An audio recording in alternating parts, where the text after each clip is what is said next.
Katika ukhalifa wa utawala wa khalifa watatu wa Bani al-Abbas Muhammadin al-Mahdi, hapo ndipo alipozaliwa al-Imamu Ahmadu ibn Hanbal katika mwaka wa 164. Kwa hiyo utakuta Imamu Ahmad ni mdogo kwa Imamu Muhammad ibn Idris al-Shafi'i takriban kwa miaka 14. Imamu Ahmad ni mdogo kwa Imamu Shafi'i kwa miaka 14, kwa sababu Imam Shafi'i kazaliwa mwaka wa 150, Imamu Ahmad kazaliwa mwaka wa 164. Imamu Ahmad ibn Hanbal nasaba yake anaitwa Ahmadu ibn Muhammad ibn Hanbal ibn Hilal ibn Asad ibn Idris ibn Abdillah al-Shaybani. Kabila lake ni kabila maarufu, bali wanasema aqwa wa ashrasu qabila katika qabail al-Arab, lilikuwa likijulikana kwa ushujaa na nguvu. Kabila hili la Bani Shayban ambalo pia ni kabila la Muhammad ibn al-Hasan al-Shaybani, mwanafunzi mkuu katika wanafunzi wa Abu Hanifa, ambaye pia alikuwa ni mwalimu wa al-Imamu Muhammad ibn Idris pale Baghdad. Vile vile katika makabila haya ya Bani Shaybani ukikuta kule kuna kijana alikuwa akiitwa Muthanna ibn al-Haritha al-Shaybani. Huyo ni hatari katika ushujaa, katika mambo ambayo ya kusimuliwa huyo. Inshallah tukiwa na nafasi tutakuja kueleza kiasi gani alikuwa akifungua balad tilwal balad, nasra tilwal nasra katika ghazawati mbalimbali. Muthanna ibn al-Haritha al-Shaybani ni habari nyingine. Kwa hiyo kabila hili ndilo kabila la Sayyiduna al-Imam Ahmad ibn Hanbal alayhi rahmatullah. Fahuwa Ahmad ibn Muhammad. Kwa hiyo baba yake ni Muhammad, baba yake sio Hanbal. Hanbal ni babu yake, lakini mara nyingine mtu hujulikana zaidi mashuhuri wake kwa babu hata kuliko baba. Kwa hiyo ilikuwa iwe suppose Ahmadu ibn Muhammad, lakini inaitwa Ahmad ibn Hanbal. Kwa hiyo yeye ni Ahmad ibn Muhammad ibn Hanbal. Hanbal ndo babu ambaye alikuwa ni mmoja katika wafanyakazi wa Bani Umayya. Huyu babu Hanbal mwenyewe alikuwa katika sehemu kule, mji unaitwa Sarakhas au Sarakhs au miji katika miji ya Khurasan, akiwa miongoni mwa viongozi waliowekwa na Bani Umayya nyakati hizo. Na baba yake Ahmad ibn Hanbal alikuwa qaidan min quwadi juyushi al-Abbasiyya, alikuwa mmoja katika makamanda wa vita katika Bani Abbas. Kwa hiyo tunamzungumzia mtu ambaye alikuwa wazazi wake ni watu wanaotambulika katika historia ya Bani Abbas na Bani Muawiya, daulati al-Amawiyya. Vile vile mama yake akiitwa Safiya bintu Maimuna, ambaye ni mama yake Ahmad ibn Hanbal. Kabila pia ilikuwa inatokana na kabila la Shaybani, kwa hiyo mama pia ni Shaybaniya. Mama wa Ahmad ibn Hanbal ndo mlezi mkuu, kwa sababu Sayyidina Ahmad alijizungumzia mwenyewe historia yake, anasema lam ara jaddi wa lam ara abi, sijamuona baba yangu mimi wala sijamuona babu yangu. Kwa maana wulida yatiman au mata abuhu wa huwa saghir, ima alizaliwa Ahmad ibn Hanbal baba yake akiwa ameshafariki, na zipo riwaya zinasema alifariki baba yake Ahmad ibn Hanbal akiwa mtoto sana, hakuweza kurecognize sura au kumwona baba yake. Kwa hiyo baba yake alikuwa ni kiongozi wa jeshi, na katika baadhi ya riwayati zinasema Ahmad ibn Hanbal amezaliwa Maru huko Khurasan, lakini katika asahu wa arjah Imamu Ahmad ibn Hanbal amezaliwa Baghdad, asimatul khilafati al-Abbasiyya. Kila dola iliyoizungumza ilikuwa ina capital city yake. Bani Umayya ilikuwa kule Damashq, ambayo ni Damascus leo, na Bani al-Abbasi ni hapa Baghdad katika mji wa Iraq, mji wa kihistoria ambao Harun al-Rashid aliuita mji huu Darus Salam. Ahmad ibn Hanbal, imamu ambaye maarufu kwa nickname inayosema imamu ahli sunnati wal jamaa, ni maarufu mno kwa jina hilo.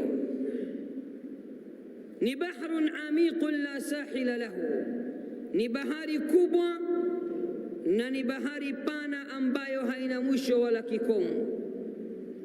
Inna mathali wa mathala Ahmad kamathali ba'udatin nazalat ala ghusnin min aghsani shajara falamma aradat an tansarif faqalat al-ba'udatu lish-shajara ayyatuha ash-shajaratu tamassaki fa innani munsarifa فقالت الشجرة عجبا لك أيتها البعوضة والله ما حسست حين وقعت علي فكيف أحس وأنت راحلة عني. Mfano wangu ndugu wa Islam na mfano wa imamu mkubwa kama huyu ni sawa na mbu aliyetua katika tawi ya mti. Bila ya shaka mti hawezi kuhisi kama kuna mzigo umetua juu yake. Mbu, cha ajabu, mbu alipotaka kuondoka sasa kupaa, anaiambia mti jishike shike vizuri, sasa mimi naondoka. Mti ukasema, maajabu yaliyoje wewe mbu, wallahi ulipotua juu yangu mimi sikuhisi uzito wowote, vipi nihisi wakati wewe ndio unaondoka?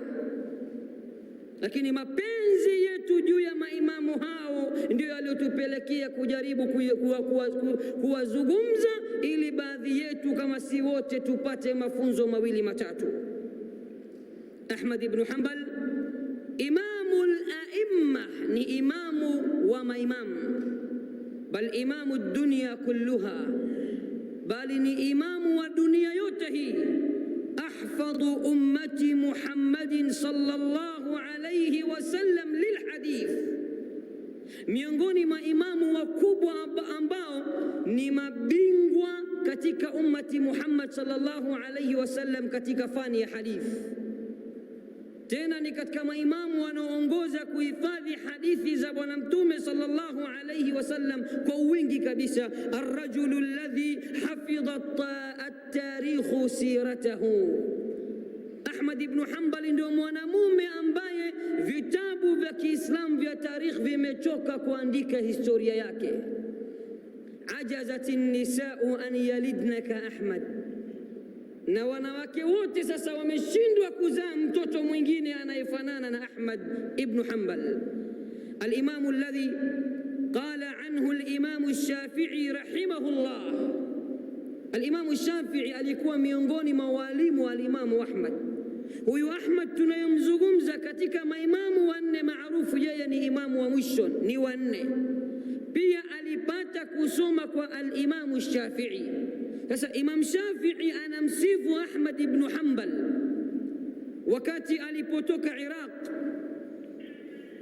kama akhbari hizi alivyoweza kutueleza Al-Hafidh Ibn Kathir katika kitabu chake cha Sira Al-Bidaya wa Nihaya, mjaladi wa 14 ukurasa 406, anasema, amesema al-Imam Shafi'i, kharajtu min al-Iraq fama khallaftu fihi rajulan afdala wala a'lama wala atqa lillahi min Ahmad ibn Hanbal. Ash-Shafi'i anasema, jamani, nimetoka Iraq, wallahi katika mji mzima wa Iraq sijapata kumwacha mtu ambaye ni mbora kuliko wote, ambaye ni mjuzi kuliko wote, ambaye ni mcha Mungu anayemwogopa Allah kisawasawa kuliko wote kama Ahmad ibn Hanbal. Yatosha tazkia ya al-Imamu Shafi'i juu ya al-Imamu Ahmad. Kwa hiyo tumzungumza mtu mkubwa sana. Al-Imam Ahmad bin Hanbal ni yule ambaye kwamba alizungumzwa na ulama wakasema, laula Ahmad la swara an-nasu kulluhum mu'tazila. Lau al-Imam Ahmad, basi watu wote sisi Waislamu tungekuwa kwenye dhehebu la Mu'tazila, ambalo kwamba lilikuwa ni dhehebu baya, lilichipukiza kuanzia wakati wa Harun Rashid likaendelea mpaka mwisho likafa. Wanavyotuambia ulama ya kuwa Mola Subhanahu wa Ta'ala ameihifadhi dini kwa watu wawili baada ya Mtume sallallahu alaihi wasallam kufariki. Watu wawili walipita kwenye marhala magumu sana, na hawa watu wawili kwa msimamo wao ndio dini ikahifadhika. Wasema Sayyidina Abi Bakar fi yaumi ridda na al-Imam Ahmad bin Hanbal fi yaumi al-mihna. Sayyidina Bakar wakati wa ridda na al-Imam Ahmad wakati wa mihna. Sayyidina Abu Bakar kama asingesimama sawa sawa dhidi ya murtaddin wakati wake, Uislamu ungeenda na maji. Na al-Imam Ahmad ilipotokea masala ya Mu'tazila kuleta masala ya khalqi al-Qur'an, ulama wakaungana wakajitoa mpaka kabakia watu wawili peke yake, yeye na mwingine ambaye kwamba ni Muhammad, tutamtaja tukifika mahali pa kuzungumzia mihna. Lau kama asingesimama msimamo kama huo, leo tungekuwa hapa tumekaa kama dhehebu la Mu'tazila. Lakini msimamo wa mtu mmoja alipokuwa ni mkweli, leo sisi tunaneemeka na aqida iliyokuwa salama ya ahli sunna wal jamaa. Al-Imam Ahmad bin Hanbal, kuna mambo matatu ambayo kwamba yamefuatwa katika tarikhi yake, wakasema ni mambo ambayo kwamba ametamayaz na wengine. Jambo la kwanza, hakusikiwa qatu akimzungumza al-Imam Abu Hanifa na dhehebu lake lilikuwa tayari limetangaa. Hakusikiwa qatu akimzungumza al-Imam Malik kwa vibaya na madhehebu yake yalikuwa yametangaa. Hakusikiwa qatu akimzungumza al-Imam Shafi'i vibaya na madhehebu yake yalikuwa yametangaa. Hupati hata mahali pamoja ameeleza ya kuwa msimfuate al-Imam Abu Hanifa au msimfuate al-Imam Ash-Shafi'i au msimfuate al-Imam Malik. Halikutokea hilo. Alitoa heshima kubwa juu ya maimamu kama hawa, bali kinyume chake imethibiti. Al-Imam Ahmad alisoma kwa Abu Yusuf, ambaye kwamba Abu Yusuf ni katika wanafunzi wakubwa wa Imam Abu Hanifa. Al-Imam Ahmad hakuonana na al-Imam Abu Hanifa, akasema wajadtu minhu masaila kathira daqiqa la ya'lamuha illa Abu Yusuf. Huyu mwanafunzi wa Imam Abu Hanifa huyu, nimepata kwake masaili ya ndani sana tena mengi, na hakuna anayejua isipokuwa yeye tu, huyu Abu Yusuf. Vile vile al-Imam Ahmad asema faqadtu Malik, nilipokwenda Madina nimemkosa Imam Malik nipate ilmu yake, lakini akhlafani Allahu bi Sufyan ibn Uyayna, nilimpata Sufyan ibn Uyayna nikaipata fiqh ya Imam Malik kwa kupitia Sufyan. Yani ameitafuta fiqh ya Abu Hanifa akaitafuta fiqh ya Imam Malik. Vile vile al-Imam Ahmad alikuwa akiwaambia wafuasi wake, mukipata masala kwangu vizuri, mukikosa masala kwangu nendeni kwa al-Imam Shafi'i, yale anaoyazungumza mimi niko na yeye na muunga mkono. Hii ndo mahaba, huu ndo Uislamu, hii ndo kumtambua mwenzako, hii ndo kujua sote twahudumikia Qur'ani na Sunna. Sio timu, sio chama cha kuonesha lani mimi tu na hawa wengine wote hawamo. Huyu ndio alikuwa al-Imam Ahmad bin Hanbal. Jambo la pili ambalo kwamba ametamayaz al-Imam Ahmad ni kuwa alipoona khilaf za wafuasi wa madhahib imekuwa kubwa sana baina ya madhhab ar-ra'i na madhhab ya ahli al-hadith. Kwa wale waliosoma tarikh ya tashri' wanaelewa, yani baina ya Iraq na Hijaz alipoona khilafu zimezidi, akaona hapa ni kufanya jambo moja, nizunguke mimi nikazikusanye hadithi zote kila mahali, kwa sababu Iraq walikuwa wanazo hadithi na Hijaz wanazo hadithi na Yaman wana hadithi na Sham wana hadithi, lakini kila mtu ana pungufu. Akaona njia ya kufanya hapa mimi nizikusanye hadithi zote ziwe mahali pamoja. watu wanapokhtalifiana warudi katika hicho kitabu waweze kuzipata hadithi kwa njia nyepesi. Hili ni jambo la pili ambalo kwamba hakupata mtu wa kumtangulia kulifanya. Yeye ndo wa kwanza alilifanya jambo kama hili, ndio maana akaitwa Imamu Ahli Sunna. Kwa nini ameitwa Imamu Ahli Sunna? Alizunguka kwenda kuzikusanya hadithi kila mahali. Lingine alotamayaz la tatu ni subra, ambayo kwamba alusimama nayo katika kupambana na fikra ya Mu'tazila ya masala ya khalq al-Qur'an. Haya mambo matatu ulama wanasema hakuna alompata katika tarehe, aliweza kuyadhibiti mambo hayo vizuri. wake Abdullah anashangaa, anamwambia ya imam au ya abati, man hadha ash-Shafi'i alladhi araka tad'u lahu ba'da kulli salah? Nani huyu Shafi ambaye kwamba nakuona wamuombea kila baada ya swala? Imam Ahmad miaka 40 yasema kila nikiswali namuombea al-Imam Shafi'i. Mtoto wake akashangaa, nani huyu? Imam Ahmad akamwambia, kana ash-Shafi'i kashamsi lid-dunya wa kal'afiyati lin-nas fanzur hal li hadhaini min 'iwad au hal lahuma min khalaf. Asema al-Imam Shafi'i alikuwa kashamsi lidunia, ni kama jua kwa dunia. Angalia faida ambazo kwamba dunia zinapata kutokana na jua, mwangaza, kama ni vitamin D, kama ni faida zote zile unazozipata kwa kupitia jua, basi al-Imam Shafi'i alikuwa ni kama jua kwa dunia. Asema wakal afiyati linnas, na alikuwa ni kama afya kwa mwanadamu ama kwa watu. Unaonaje neema ya afya? Leo ikiwa utapewa mali yote ya dunia lakini huna afya, mali yale atakusaidia nini? Utakuwa unaadhibika tu, huwezi kula baadhi ya vyakula, huwezi kufanya baadhi ya mambo. Lakini ukawa na afya ndo neema kubwa, kama alivyosema Mtume sallallahu alayhi wasallam, man asbaha minkum aminan fi sirbihi muafan fi badanihi indahu qutu yawmihi fakaannama hizat lahu ad-dunya wama fiha.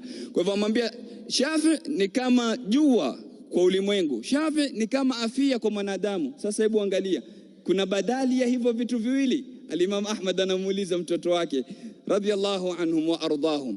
Kwa hivyo al-Imam Ahmad akapambana na al-Imam Shafi'i, akachukua elimu kutoka kwake, na alikuwa akimheshimu heshima sio ya kawaida, alikuwa akimpenda mahaba sio ya kawaida. Na tumeashiria katika khutba iliyopita, al-Imam Shafi'i alipokwenda kumzuru al-Imam Ahmad, Imam Ahmad alisimama pamoja na kuwa ni taabani, mgonjwa, akasimama akambusu al-Imam Shafi'i kati ya macho yake, akambusu katika kichwa chake shekhe lake al-Imam Shafi'i, na baada ya hapo akatoka akaenda akawa anavuta kamba ya mnyama wake.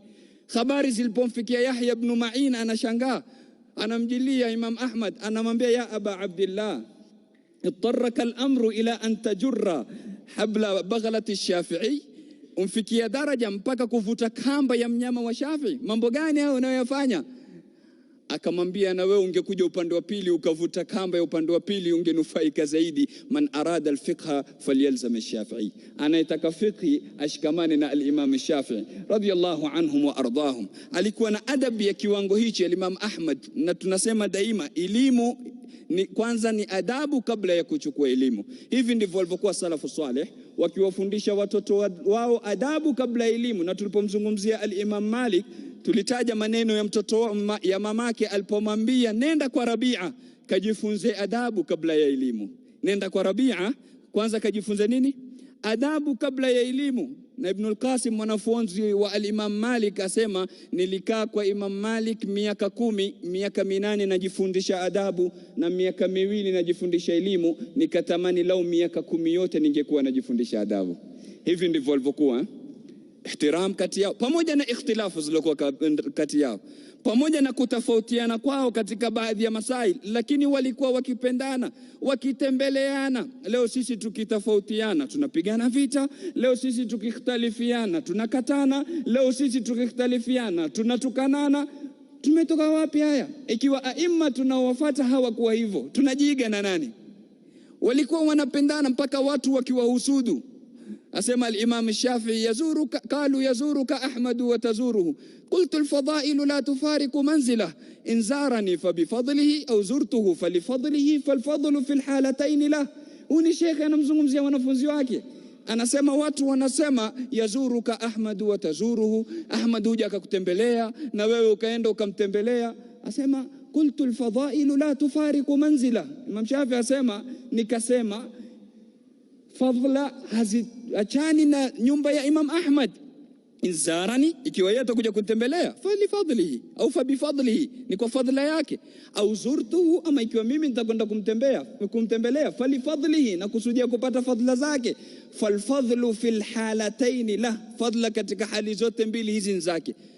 Huyu ni shekhe anamzungumzia mwanafunzi wake, pamoja na ikhtilafu zilizokuwa kati yao. Anakhtalifiana na al-Imam Malik, lakini anasema idha dhukira al-ulama fa Malikun an-najm, wakitajwa maulama basi nyota wao ni nani? Malik. Anakhtalifiana na Abu Hanifa al-Imam Shafi, lakini anasema an-nasu iyalun fil fiqh inda Abi Hanifa, watu ni watoto kwa fiqh wanapofika mbele ya Abu Hanifa. Yani pamoja na ikhtilafu zilokuwa kati yao, lakini ikhtilafu hazikurithisha wala hazikusababisha chuki wala kukatana wala kupigana vita. Ikhtilafu ilikuwa ni rahma kati yao. Ndio namuona al-Imam Shafi anatofautiana na Yunus ibn Abd al-A'la as-Sadafi, anatofautiana naye katika masail, kisha anamshika mkono baada ya kutofautiana, amwambia ya Yunus, ewe Yunus, hivi hata tukitofautiana ala yastaqimu an nakuna ikhwanan wa in ikhtalafna fi ba'd almasail? Kwani hivi hatuwezi kuwa ni ndugu hata kama tutatofautiana katika baadhi ya masala? Tutafautiane, wewe fuata kile ulichokinaika nacho na mimi nifuate kile nilokinaika nacho, lakini tubaki ni ndugu, tubaki ni kitu kimoja. Wakunu ibadallahi ikhwana, mweni waja wa Mwenyezi Mungu ni ndugu. Ala yastaqimu an nakuna ikhwanan wa in ikhtalafna fi ba'd almasail? Kwani hatuwezi kuwa ndugu sisi hata kama tutatofautiana katika baadhi ya masail? Hii ndio fiqh tunayoitaka, fiqh ya adabu al-ikhtilaf, fiqh ya mahabba, fiqh ya ihtiram. Tutafautiane lakini tupendane, tutafautiane lakini tushikane, tutafautiane lakini tuwe kitu kimoja, tuwe na nguvu. Yani ikhtilafu zetu zisiwe sababu za sisi kugombana. Ndio maana al-Imam Ibn al-Qayyim alikuwa akisema kutofautiana watu na kukhtalifiana ni kitu cha kawaida.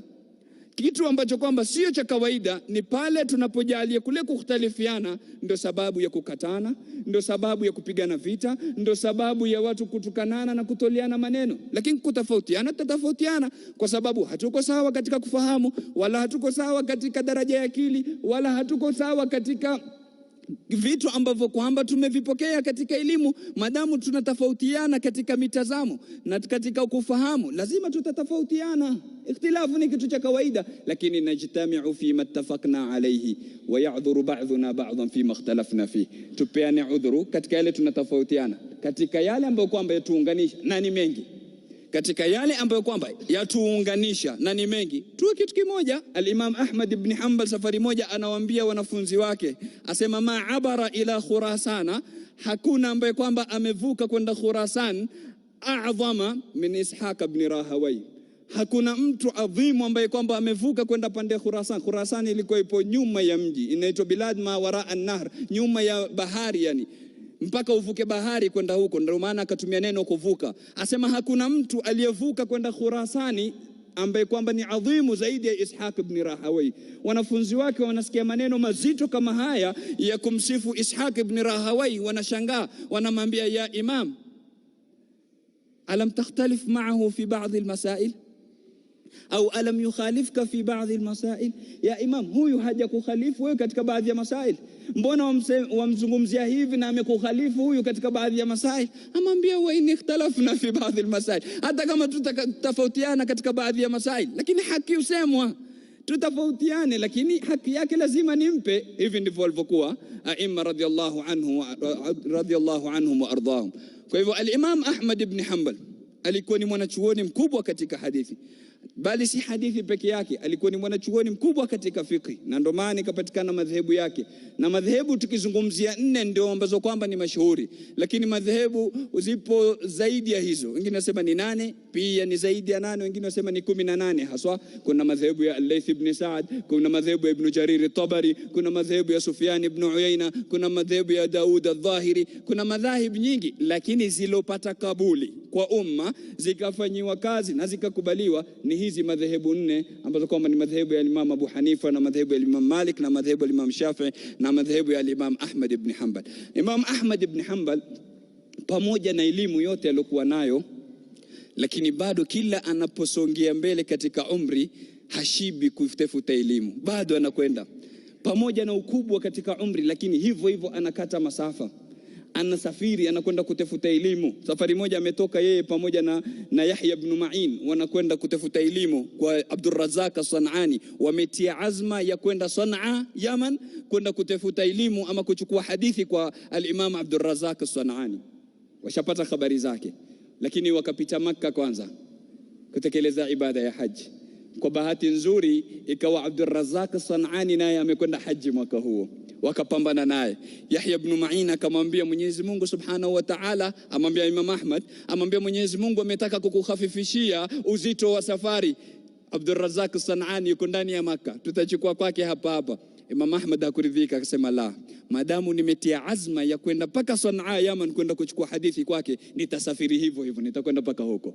Allah, angalia himma waliokuwa nayo. Pamoja ilikuwa ni safari nzito, ni safari ambayo kwamba imemsababishia machovu na maradhi na mwili wake kudhoofika kama anavyosema mwanawe Abdullah ibn Ahmad, lakini alikwenda hivyo hivyo. Kwa nini? Kwa sababu ya kwenda kupokea maneno ya Bwana Mtume Muhammad sallallahu alayhi wa ala alihi wa sahbihi wasallam. Anasema Saleh, mtoto wa Imam Ahmad ibn Hanbal, asema kuna mtu safari moja amemuona babangu na mihbara, amebeba ink, amebeba wino ule wa kuandikia hadithi. Asema yule bwana akamshangaa, akamwambia ya Imam, anta imamul muslimin wa kad balaghta ma balaght, wewe ni imamu wa Waislamu, umefika daraja ulizofika katika elimu. Wa maziltu ara ma'aka almihbara, na bado naona una wino, bado una ink. Wafanya nini na ink na umefika daraja yote hiyo ulofika? Al-Imam Ahmad ibn Hanbal akampa maneno mazito ambayo kwamba yamehifadhika na yanahitajia kuandikwa kwa wino wa dhahabu. Akamwambia ma'al mahbara ila al-maqbara, pamoja na mahbara, pamoja na wino mpaka makaburini, yani mpaka kufa hatutawacha. Allah, ikiwa Mtume sallallahu alaihi wasallam Mola wake amwambia waqul rabbi zidni ilma, pamoja na elimu yote aliyopewa Mtume sallallahu alaihi wasallam, pamoja na elimu yote aliyofunzwa na Mola wake, lakini Mwenyezi Mungu amwambia waqul rabbi zidni ilma, sema Mwenyezi Mungu akuzidi, omba Mwenyezi Mungu akuzidishie elimu. Na ni Mtume, mimi na wewe tutaikana tuwe vipi? Al-Imam Ahmad ibn Hanbal hakuacha kuendelea kusoma mpaka kufa kwake. Imam Ahmad bin Hanbal alikuwa akisema lau indi da'watun mustajaba, lau Mwenyezi Mungu atanambia na kupatia da'wa mustajaba, basi dua kama hii ningewaombea viongozi, kwa sababu kiongozi akiwa mzuri wa dini na watu pia hufata. Kiongozi akitaka kueneza kitu atakitia tu hata kwenye syllabus tu za skuli. Wewe mwenyewe hujua, kuta watoto tu wakuletea mambo. Yatoka wapi tena haya? Yatoka skuli. Nani ameweka skuli? Waziri. Waziri ilikuwaje? President. Kiongozi. Kiongozi ndio ambaye kwamba mwenye kupeleka. Ndio watu wasema zamani umma ulikuwa chini ya dini za wafalme wao na viongozi wao. Siku hizi wasema dini iko chini ya media yao. Ile media inavyokwenda ndio na watu wanavyoenda. Habari zilipofika kwa Maamun akaandika barua kumpelekea mkubwa wa pale, commissioner wa pale, akamwambia waite ulama walioko hapo bila ya Imam Ahmad, usimwite, waite hawa wengine. Katika hao utakaowaita angalia na pia walio karibu na Imam Ahmad, waambie kuwa ima muamini kuwa Qur'ani ni makhluk ili muwe salama, au mutapigwa au mutauliwa. Commissioner akawaita, akawekwa Yahya ibn Ma'in, wakaambiwa kuna kadhaa, hii barua imekuja. Wasema wakamkubali, wakasema al-Qur'anu makhluk. Kisha huku chini ikawa kila mtu ana tawili yake, famaniturra la yukallifu Allahu, kila mtu akatumia ile aya ambayo kwamba ataweza kuitumia, yani, lakini kimatamshi ikabidi wazungumze illa man ukriha wa qalbuhu mutma'innun. Aya zote kila mmoja akatoka na aya yake pale, akisema mimi kweli ninasema, lakini najua nitauliwa, si ipo katika Uislamu yaruhusika hili? Al-Imam Ahmad akafikishiwa habari na Yahya, bana kumetokea kadhaa, nimebidi tufanye kadhaa. Imam Ahmad akazidi kukasirika. Kukabakia watu takriban 9 peke yake katika Baghdad walokataa wazi wazi. Ikafika habari kwa Maamun. Maamun akasema mchukueni Imam Ahmad sasa peke yake, mumwambie, akikataa mpigeni. Akaitwa Imam Ahmad, akaambiwa lazima ukubali Al-Qur'an makhluq, ukikataa basi tutakupiga au tutakuwa. Akasema siwezi kukubali, ila kama muna aya au hadithi nileteeni. Aya na hadithi ni mboko. Akatandikwa. Alivyopigwa wale 9 na wao wakatangaza Al-Qur'an makhluq isipokuwa mmoja. Yani 8 na wao wakatoka, akabakia mmoja. Akawa katika Iraq nzima watu wangapi? Watu 2 peke yao ambao kwamba waliobakia ni Al-Imam Ahmad bin Hanbal pamoja na Al-Imam Muhammad ibn Nuh. Hawa 2 ndio wakasimama na msimamo mmoja. Ikafika habari kwa Maamun. Maamun ilipofika habari akaandika barua, akasema mleteni kwangu huyo, mimi ndo nitamtia adabu. Al-Imam Ahmad akatiwa pingu, na asema nilitiwa pingu nzito kushinda kilo zangu. Yani kama yeye ni kilo 60, kukatafutwa mapingu yawe ni kilo 70 au 80 tu kuanza kumwadhibu kabla hajafika kwa Amir al-Mu'minin. Pamoja na Muhammad ibn Nuh asema tukatolewa usiku, tukapakiwa kwenye baghla, na tulivyokunjwa na zile cheni hata kumshika ule baghla ikawa huwezi, ili upate kusukumwa uumizwe mwili, useme Al-Qur'an makhluq, urudishwe angalau kupelekwe barua amekubali. Anasema wakati twaenda ikawa napeleka meno yangu na shika ngozi nisipate kuanguka juu ya mnyama, kulingana na ile hali ngumu ambayo kwamba alikuwa yuipata. Akaondoka Imam Ahmad pamoja na Muhammad bin Nuh. Walipofika njiani, Muhammad bin Nuh hakuweza zile dharubu, akafariki. Ikawa katika daula nzima alobakia ni mtu mmoja peke yake wa msimamo wa kuwa Al-Qur'an ghairi makhluq. Akafikishwa mpaka kwa Maamun. Kufikishwa kwa Maamun akamkaribisha, akamwambia wasemaje kuhusu masala haya. Akamwambia kama muna aya au hadithi basi munisikizishe, lakini mimi msimamo wangu Al-Qur'an ghair makhluq. Maamun akamwambia kafikirie, asubuhi usiposema Al-Qur'an makhluq takuwa. Imam akachukuliwa akatiwa ndani ili mpaka asubuhi ndo aje.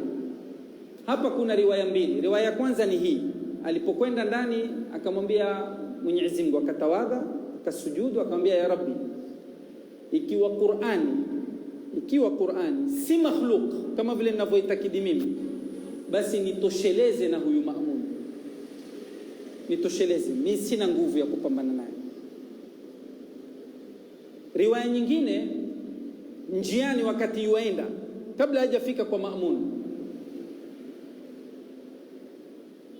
akasema maneno hayo, ya Rabbi, ikiwa hii Qur'ani si makhluq nitosheleze na huyu Maamun. Kwa hii riwaya ya pili, alipofika katika ule mji, tangazo la kifo cha Maamun. Kwa riwaya ya ile ya kwanza niliyoitaja, siku ya pili akiamka kupelekwa kwa Maamun, tangazo la kifo cha Maamun kimekuwa. Maamun akafariki, akazikwa. Akashika mahali pake ndugu yake aitwa Mu'tasim. Na huyu Mu'tasim alikuwa kila akikaa na Maamun yuamuhusia suala la khalqi al-Qur'an, hakikisha umelishika. Yani wanasiasa kawaida, kuna jambo president atamhimiza yule bana, mambo ya port, Allah ishike au fanya hivi, yani kunao mazungumzo yao, kwa sababu yeye waondoka. Sasa kawa na yeye wahusia hivi. Mu'tasim aliposhika akamwita Maamun, akamwita Imam Ahmad kwenye jalsa pamoja na washauri wake, na mmoja katika waovu sana wa Mu'tazila ilikuwa ni Ibnu Abi Duad. Huyu ndo alikuwa ndio head wa hii fikra, na kila saa wamchochea Maamun. Alipofariki akawa kila saa wamchochea Mu'tasim. Akamwita al-Imam Ahmad akamwambia, wasemaje kuhusu masala haya? Akamwambia, msimamo wangu ni ule ule. Akamwambia, nataka ujadiliane na hawa. Yani akafungua hiwar, mjadala, munadhara. Basi al-Imam Ahmad akawa hutoa dalili. Kumwambia, Ar-Rahman allama al-Quran, Mwenyezi Mungu akusema Ar-Rahman khalaqa al-Quran. Kwa hiyo Qur'ani ni maneno ya zamani ya Mwenyezi Mungu, hayakuumbwa. Kama ameumbwa angesema Ar-Rahmanu khalaqa al-Quran. Mwenyezi Mungu asema Yasin wal Qur'anil Hakim, hakusema wal Qur'anil makhluq. Basi akawatoa zile dalili, wale wamenyamaza, hawaziwezi hizi dalili. Akainuka huyu Ibn Abi Duad akamwambia, ya Mu'tasim, usipomuua huyu basi utawaharibu watu wote akida zao. Huyu ni kafirun fasiqun mubtadi', kama tunavyoitwa sisi mushrikun na nini hayo. Huyu ni kafiru, muue huyu, atawaharibu watu. Mu'tasim akatoa nafasi, akamwambia akafikirie. Siku 3 kukawa tukafanywa mjadala. Alipopelekwa tena jela, katika la ajabu akakutana na mmoja kule aitwa Abu Haytham at-Tayyar. Huyu kuna riwaya mbili, wengine wasema alikuwa mlevi, wengine wasema alikuwa mwizi. Kuna wale ambao kwamba shimo la tewa nkwao, akitolewa hurudi, na huyu ndo alikuwa hivyo wakati wa Mu'tasim. Yani kama ni ulevi basi hushikwa akatiwa ndani, akapigwa mboko, ikipita siku akawachiliwa, atalewa tena, atashikwa, atatiwa ndani, yani nkwao kule. Na kama ni uwizi ni hivyo hivyo. Akakutana na Imam Ahmad jela, akamwambia, Imam, na kuona una baba iko kubwa wewe, si wewe ndio Imam Ahmad? Akamwambia naam. Akamwambia, basi angalia wasia watoka kwa Asi. Mara nyingine shekhe hafai kudharau mtu yote, aweza ukapata kitu kikubwa kwa huyo Asi, huyo Asi ndo akakulekeza. Akamwambia, thubutu katika msimamo wako, na ukirudi nyuma utauangusha umma wote, watafata. Ikiwa mimi hapa sasa, ikiwa mimi nakubali kupigwa nikitoka huja kupigwa kwa sababu ya shaitan, basi na wewe kubali kupigwa kwa sababu ya Rahman. Angalia maneno makubwa haya si maneno madogo, maneno makubwa sana. Yani mimi namsubiria shetani kwa mboko na sichoki nazo. Kwa nini na wewe waokoa umma usisubiri na mboko, usirudi katika msimamo wako kama huo? Basi katika riwaya yasema akawa imamu amwambia, nirudilie tena hayo maneno, huku akilia. Imam Ahmad akawa ametiwa tashjii na mtu ambaye kwamba ni Asi. Akaitwa tena al-Imam katika kikao cha Mu'tasim, ikawa hivyo ni mijadala. Bahati nzuri na Mu'tasim na yeye pia akafariki. Alipofariki serikali ikashikwa, hivi sasa nitakwenda mbio kidogo kwa sababu ya time, ikashikwa na Wathiq. Huyu Wathiq alikuwa hayumo kidogo, yani la kwenye ilmu, la kwenye siasa, mara nyingine kiti humwangukia mtu hivyo tu. Basi akawa aona hili si jambo la kushughulika nalo hili, lakini wale mawaziri bado wanamtia ufunguo. Akamwambia, sikizeni, huyu macheni ende zake kwao akae, lakini haruhusiwi kutoa darsa wala kutembelewa wala kufanya chochote, yani jela baridi ile, mtu awe ndani ya nyumba yake lakini asionane na watu. Akafanyiwa kifungo hicho cha nyumbani mpaka Wathiq na yeye akafariki. Ikaja wakati wa Mutawakkil. Huyu Mutawakkil alikuwa ni mcha Mungu, alikuwa ni msomi, na alikuwa hakubali kupelekwa, alikuwa akifikiria mambo, na hili jambo likawa la mkera sana. Bado al-Imam Ahmad yuko jela. Siku hiyo kukaletwa mzee wa kibedwi kutoka mashambani huko, anshikwa, anletwa. Akiletwa kwake, ana nini huyu? Asema, huyu ni yule yule kama Imam Ahmad, yeye pia yuitakidi ya kuwa Qur'ani si makhluk. Hii fikra imeanza tena kurudi. Mleteni hapa mbele yangu mumjadili, leteni na hawa mashekhe wa Kimu'tazila wamsikize, wamjadili. Huyu mzee akakaa mbele yao na kina hawa mashekhe wa Kimu'tazila wako pale na Amir al-Mu'minin Mutawakkil yuko pale. Akawaambia, mtawauliza kitu, hii kuitakidi hivi ni lazima katika dini? Kuitakidi kuwa Qur'ani imeumbwa ni lazima? Wala kumwambia naam, ni lazima. Akamwambia kuna aya yasema al-yawma akmaltu lakum dinakum wa atmamtum alaykum ni'mati. Hii aya ipo? Naam, ipo, na yaonesha kumekamilika dini. Lakini mbona hatuoni mahali kumesema al-imanu bi khalqi al-Qur'an? Wakanyamaza. Akainua kidole kwa mfalme Mutawakkil, akamwambia moja hiyo, andika hapo. Akarudi tena kwao, akawaambia hii imani ya kuamini Qur'ani imeumbwa, mtume alikuwa yuamini hivyo? Akamwambia naam, alikuwa yuamini hivyo. Sioni hadithi ikisema hivyo. Hebu nipatieni hadithi yasema mtume kuwa mimi naamini Qur'ani imeumbwa na nyinyi aminini hivyo. Wale wakanyamaza. Kumbe tu ya pili hiyo, weka dalili ya pili. Akamwambia hawa masahaba Sayyidina Abu Bakar, Sayyidina Umar, Sayyidina Uthman, Sayyidina Ali walikuwa wanaamini Qur'ani imeumbwa? Akamwambia naam. Je, walizungumza kwa watu? Wakanyamaza. Akamwambia 3 hiyo iandike. Akawaambia imam, sasa akamwambia imam, ikiwa wewe hutofata haya ya maswahaba hawakuyazungumza, uwafate hawa ambao kwamba sasa wayazungumza, utapotea. Kazungumza kavu kavu mbele ya Amir al-Mu'minin. Amir al-Mu'minin akainamisha kitu, akawatoa wote wale, akamshika ule mzee, akamwambia nizungumzie. Akawamzungumzia, amtolea aya, amwelezea ni nini maana ya kalamullah, ni nini maana ya maneno kuumbwa na kutoumbwa, nini athari yake. Pale pale al-Imam Amir al-Mu'minin Mutawakkil akachukua msimamo, kamfungueni al-Imam Ahmad na mumlete hapa. Akafunguliwa Imam Ahmad, akatolewa jela, akatoa amri arudishwe nyumbani kwao na kila mwezi apatiwe 4000 dirham mshahara mpaka kufa kwake.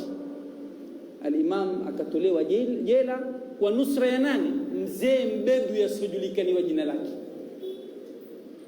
Ilmu ilomfikia mtu humjui, ndo akaja akakunusuru wewe alim, na ule asi aliokuwa ndani ya jela ndo alokuja kumthibitisha huyu alim. Angalia mawqif ya mwisho kwa al-Imam Ahmad bin Hanbal yalivyotokea.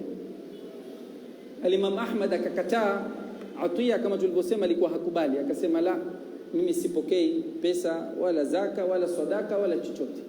Akarudi zake nyumbani, akaishi katika maradhi ya homa na ugonjwa. Hata kulala alikuwa kilala kwa matumbo kwa sababu ya mboko alizokuwa akipigwa kwenye mgongo, hawezi kulala kwa mgongo, alikuwa na majeraha mengi sana. Mpaka Mwenyezi Mungu akamختari siku ya Jumaa tarehe 12 Rabiul Awwal, tarehe 12 ya mfungo 6 ilikuwa Jumaa. Al-Imam akafa ana umri wa miaka 77. Watu waliokuja kumzika ni zaidi ya milioni wakati huo, alfu wanasema, zaidi ya watu milioni. Nyumba za Baghdad zilifunguliwa ili watu wapate kutawadha, watu wapate kuingia choni. Hakuna mahali pataweza kuwasavu watu wote kama hawa.